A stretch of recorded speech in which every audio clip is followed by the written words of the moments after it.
Okay, go. You like your audiences. Yes. And you like to talk. Oh, yeah. No, To the meaning I like it when they ask questions. Yeah, I mean, yeah. sure.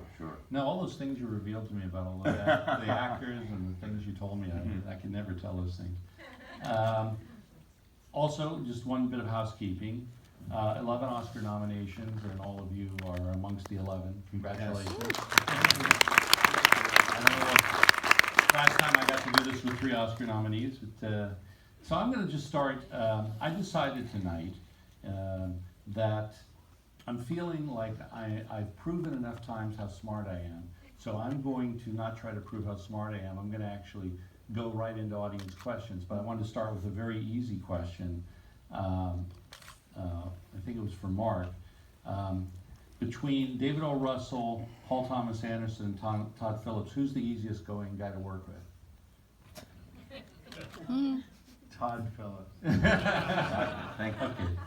Thank you. You know, I do stand up also, so that was the attempt. You know, that went over almost as well as Arthur Fleck. Yeah. Show there. So let's go to some questions. You just saw a powerful, amazing film. I'm just, the world's biggest fan. We'll go to the front row first. Yeah, Todd, I know you wanted to initially shoot this on 35. Right. And Actually, we wanted to shoot it on 70. really? Yeah, that was the plan. Okay, so what was the dilemma behind it all? The dilemma was the studio didn't want to spend the money on shooting 70mm film, so we wanted to stick with large format, so we ended up shooting on the Lexus 65, which is a large format camera but digital. He was asking about what format we shot the movie on. And we will, I'm going to have the audience ask questions as long as we make sure we keep the questions rotating for all 3 gentlemen who've come out here tonight. If I can see somewhere in the back, so there was a hand up right in the middle, yes? I'm gonna try and double up real fast. Go ahead. Joaquin, he had this thing with his shoulders. That's something that he did.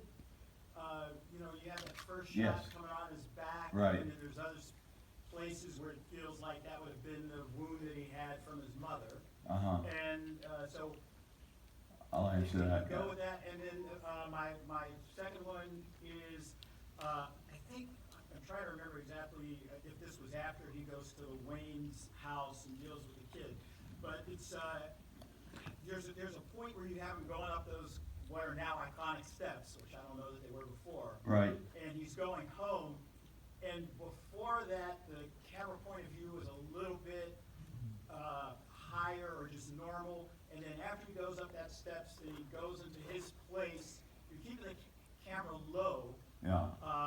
That shot, the shot on the elevator where he runs into the girl, and then you don't go high again until him looking down at the little girl. I was just wondering if that was intentional. All those. Well, I think shots you on talk. the- Okay, the first question about his shoulders. That's the way Joaquin is. He was born. I think I don't want to misquote it, but I think he has a distended shoulder, something like that. It's just the way he actually normally looks. There's no CG body work done with his body. Normally, if you saw him right now with his shirt off, you wouldn't notice it. But when you lose 52 pounds, like he lost for the movie, I think some of those things kind of jut out, or you notice it a little bit more. As far as when he leaves Wayne Manor, I mean, we're following him pretty level behind his back. But you said he goes in the elevator, meets the girl, which is entirely a different time. Right. He sees a flashback of the girl in the elevator as he's going up to the apartment.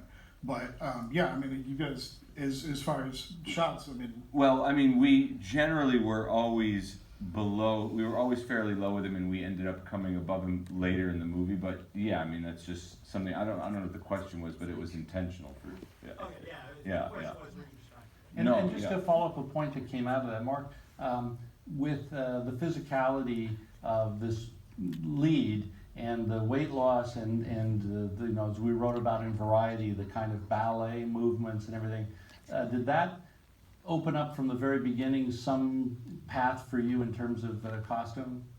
Yeah, I think so. I know Joaquin's physique pretty well because we've worked together twice before, and he lost a lot Master, of weight. and what was the other one? He lost, and Inherent Vice. Okay. And he lost a lot of weight for the Master as well. So that on his back, and he also knows how to show it. And more pronounced. Yeah, you're always working with his choreography moves. He worked really hard to do some kind of Chaplin-esque moves, and you know, that might have influenced some of the proportions on his Happy the Clown outfit, you know, and I'm always working with my actors on every aspect of it. He lost a lot of weight, so we're gonna play that up. And how many steps Happy the Clown is? Happy the Clown step one that we see, or did you go through several iterations to get to the Happy the Clown we see?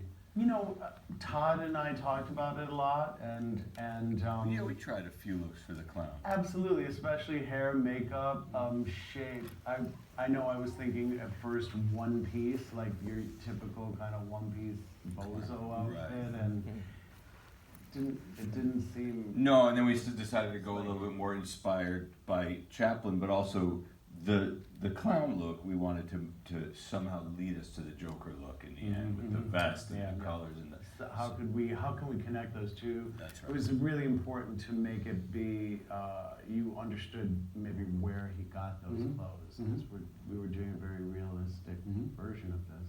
Interesting. And then one quick editing question.